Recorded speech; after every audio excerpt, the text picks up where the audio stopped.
Without our desert, we're not much. And the desert is a beautiful place. It's entirely different than the desert you see in the rest of the world. And I've been over the Sahara Desert many times. I've been over the deserts of Africa. And it's nothing compared to our Arizona deserts. And I just want to keep them that way as long as I can. My buddy and I decided to take a road trip to Colorado. And I remember when we got home, driving up Cave Creek Road and looking at the hills here, I was going, my God, this is as pretty as anything we've seen on our entire road trip. It was that spectacular. I like to say I'm a Westerner, that I grew up in Western New York State and moved out here because we love the desert. You know, you don't have to shovel sunshine, and it's just a great place to be. I first came to the desert when I was 6 years old and was amazed by the cactus and the smell of orange blossoms in the air and the horses in the streets, and knew that this is where I wanted to live. Well, I grew up in New York, and the sky is so different in Arizona. I'm sitting here, the sky goes on forever, and it's the wide open spaces. I remember the first time I came here, someone's like, oh yeah, everything here wants to kill you, poke you, and sting you. That's true, but once you get past all the harshness and hardness of the desert, you start to see its beautiful underbelly. You can hike not that far away, and you don't see any houses, and you don't hear any people, and you hear the birds. And that's very good for the soul. Arizona is the only place in the world that has Sonoran Desert. No matter what John Wayne and the cowboys tell you about Texas, we so need to protect it. It's not going to come back once it goes away. The Growing Smarter Commission is seeking feedback this week on a number of ideas to handle growth. One of the most far-reaching suggestions deals with the state's trust land. State land tracts are some of the biggest parcels that the land developers buy up, and they develop them densely. They need to go out and see what they have on the land, see what condition it's in, and see which of these land would never be developed upon. We became very conscious of the fact that Phoenix was moving in our direction. In the late 1980s, early 1990s, huge developments were just starting.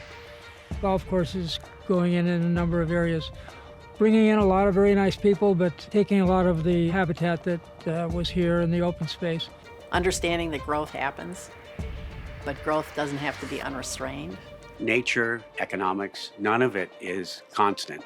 It's always going to evolve, but will it evolve in the way that make us comfortable and that will make our lives better?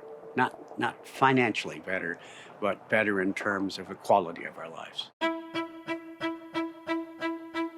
Our goal is to acquire, hold, and manage open space areas surrounding us to ensure they remain forever untouched. At this time, I would like to introduce the founding father of the Desert Foothills Land Trust, our president and my mentor, Jack House-Connect. Jack House-Connect started a land trust on the East Coast, and he came out here and saw the riparian areas and knew that we were losing land. Jack came around with the whole concept of a land trust. I said, what's a land trust? And there began a story. Jack was a force of nature. He was in his 80s when I met him. And he called us every day for a year saying, this is what we need to do. This is how you really do protect the desert. You didn't really say no to Jack House-Connect. You could kind of hide from him, but that was about it. He was a marketing guy. He was a sales guy. And he sold us on a land trust. In the beginning years, we were just a bunch of people with an idea, and we kind of learned as we went. We didn't have very much money, and we'd have meetings wherever we could find a location.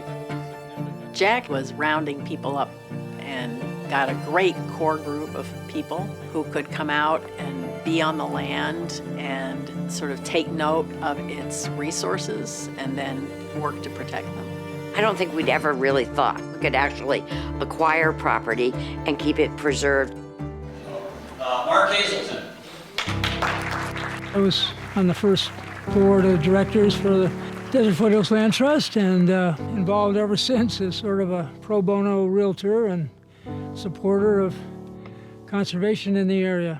All the people that were involved were the people that I first met that became my best friends here. And they all share the love of the desert and the desire to preserve as much of it as possible. We went from a group of people who worked out each other's homes. We didn't have email, you wrote letters, you called people on their home phones. A real basic kind of simple organization with not a whole lot of structure. It was just people you knew to what is now a really very professional organization.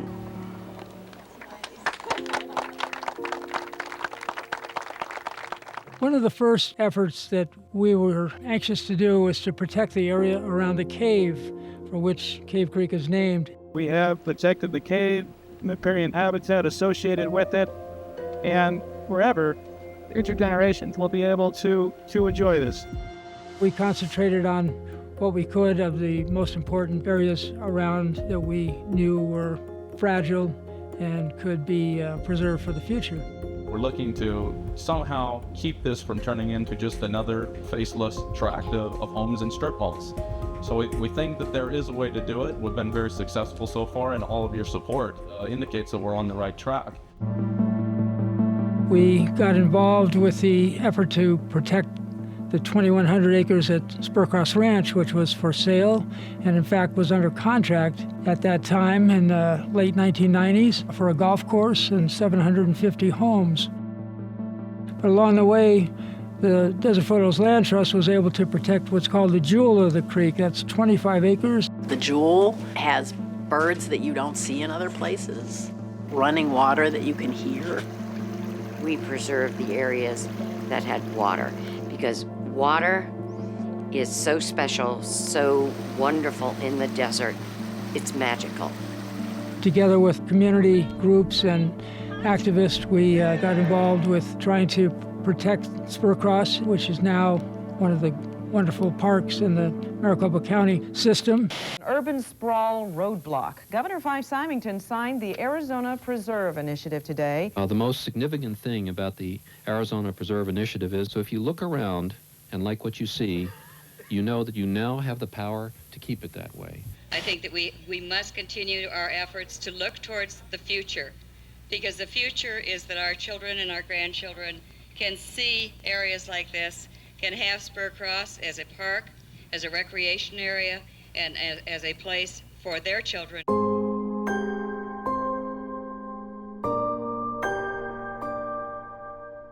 The Land Trust's goal is to protect and preserve in perpetuity.